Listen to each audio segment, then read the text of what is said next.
Bonjour, bienvenue au JIFIC 2024 à Caen. Je suis Florence Dorès, cardiologue à Strasbourg et je suis avec Timothée Ostertag, infirmier en pratique avancée à Strasbourg. Timothée, qu'est-ce que c'est qu'un infirmier en pratique avancée?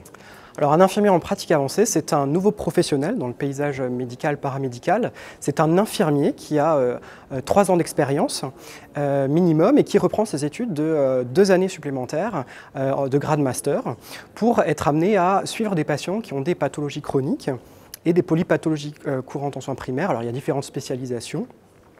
Donc c'est une nouvelle profession dans le métier de la santé et ce professionnel est amené à collaborer avec les médecins avec de nouvelles compétences, notamment dans le champ de la clinique, pour améliorer le suivi global des patients. Alors, comment est-ce que l'infirmier en pratique avancée peut aider la prise en charge des patients insuffisants cardiaques dans le milieu libéral? Alors l'idée c'est vraiment de pouvoir collaborer de manière très directe avec les médecins, le cardiologue au quotidien, de pouvoir suivre notamment les patients insuffisants cardiaques. Alors, il faut savoir que les patients ne sont pas uniquement insuffisants cardiaques, mais sont souvent polypathologiques, comorbides. Et donc l'idée c'est vraiment de prendre en charge globalement le patient et de collaborer, je dirais, avec tous les acteurs de la médecine de ville, notamment le médecin généralistes, les infirmières libérales et les auxiliaires médicaux qui gravitent autour du patient dans le cadre de sa prise en charge. Quels sont alors les facteurs de succès pour un binôme cardiologue-IPA efficient?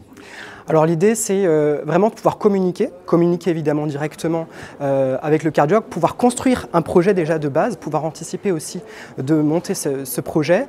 C'est l'idée d'une prise en charge vraiment globale auprès du patient.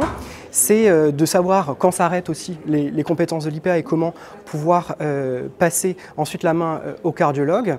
Et puis, oui, comme dit, c'est vraiment d'avoir cette approche très globale du patient au quotidien et du coup, pas uniquement de prendre en charge le patient dans sa pathologie, mais vraiment au travers avec son environnement, sa famille, les aidants, une prise en charge psychique, médico-sociale, etc. Donc vraiment avoir cette approche très globale. Donc l'IPA permet une prise en charge globale du patient. La collaboration avec le cardiologue et les autres professionnels est indispensable pour une bonne réussite et c'est un nouveau métier qui va nous permettre d'assurer la prise en charge des patients de plus en plus fréquents qui souffrent d'insuffisance cardiaque. Exactement. Merci Timothée. Merci Florian.